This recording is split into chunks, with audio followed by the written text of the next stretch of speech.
गोव्याच्या पवित्र भूमीत सच्चिदानंद परब्रह्म डॉक्टर आठवले नगरी येथे सुरू असलेल्या सनातन राष्ट्र शंखनाद महोत्सवाचा भव्य आणि भक्तिमय समारोप झाला।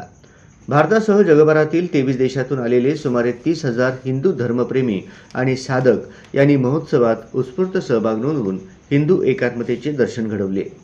सोलापूर जिल्ह्यातूनही अनेक वकील, व्यावसायिक, साधक परिवार, राष्ट्रभक्त आणि धर्मप्रेमी नागरिक उपस्थित होते। हा महोत्सव म्हणजे हिंदू राष्ट्र स्थापनेच्या दिशेने पडलेले एक महत्त्वाचे पाऊल होते। या महोत्सवात विविध आध्यात्मिक, राष्ट्रहितकारी आणि सांस्कृतिक कार्यक्रमांचे आयोजन करण्यात आले होते। महत्त्वाचे म्हणजे भारताच्या विजयासाठी तसेच भारतीय सैन्य, सनातन धर्मप्रेमी आणि राष्ट्ररक्षण यासाठी आयोजित शतचंडी यज्ञ, तर समस्त सनातन हिंदू धर्मियांसाठी चांगले आरोग्य लाभो यासाठी महाधन्वंतरी यज्ञ भावपूर्णरित्या पार पडला। यासाठी तामिळनाडू येथून 35 पुरोहित आले होते। सच्चिदानंद परब्रह्म डॉक्टर जयंत बाळाजी आठवले यांच्या शुभ हस्ते सनातन धर्मध्वजाचे जयघोषात आरोहण करण्यात आले।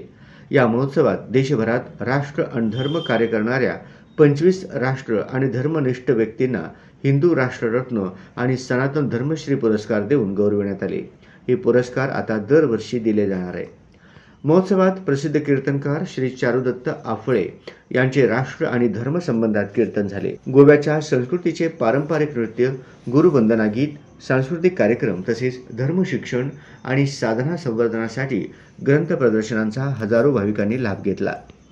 या महोत्सवात श्रीराम जन्मभूमी तीर्थक्षेत्र न्यासाचे कोषाध्यक्ष परमपूज्य स्वामी गोविंद देवगिरीजी, अखिल भारतीय आखाडा परिषदेचे अध्यक्ष पूज्य महंत रवींद्र पुरीजी महाराज, सनातन बोर्डचे प्रणेते पूज्य श्री देवकी नंदन ठाकूरजी महाराज, केंद्रीय ऊर्जा राज्यमंत्री श्रीपादजी नाईक, गोव्याचे मुख्यमंत्री डॉक्टर प्रमोदजी सावंत, माजी केंद्रीय माहिती आयुक्त उदय माहुरकर तसेच काशी मथुरा येथील मंदिरांचा खटला लढवणारे सर्वोच्च न्यायालयातील अधिवक्ता विष्णू शंकर जैन आदी अनेक मान्यवर वक्त्यांनी अध्यात्म, राष्ट्र आणि धर्म आदी विविध विषयांवर हजारो हिंदूंचे प्रबोधन केले। एकूणच या महोत्सवातून सर्वांना राष्ट्रधर्माचे कार्य करण्यासाठी आध्यात्मिक, वैचारिक आणि शारीरिक बळ मिळाले आहे।